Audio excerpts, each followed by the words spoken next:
High আমার ছোট্ট নিয়ে তোমাদের সবাইকে স্বাগত। আলুর তরকারি আর লাড্ডু দিয়ে সারলাম ব্রেকফাস্ট।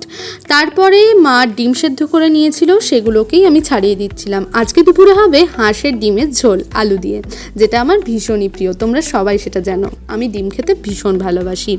আর বাবা কিছু মুদিখানার বাজার করে এনেছিল, কিছু জিনিস বাড়ন্ত ছিল আর কিছু জিনিস অল্প ছিল বলে বাবা বাজার করে এনেছিল। আর সামনে আমাদের পুজো। এখানে আছে চিনি, সাদা তেল, ময়দা, মিট মশলা, কাশ্মীরি মির্চ পাউডার, গোটা গরম মশলা, তেজপাতা 2 প্যাকেট, জিরে, গোটা জিরে, জিরে গুঁড়ো 2, 5 ফোড়ন 1 প্যাকেট, এটা কি জোয়ান, 3টে সাবান, একটা নারকেল তেল, একটু পোস্ত, মটর, গুঁড়ো দুধ, আর হচ্ছে এটা ময়দা, আর সাদা তেল 2 প্যাকেট, আটা, আর এটা হচ্ছে বেসন, আর মিনিকেট চালের বস্তা 1 প্যাকেট, আর এটা হচ্ছে মুড়ি।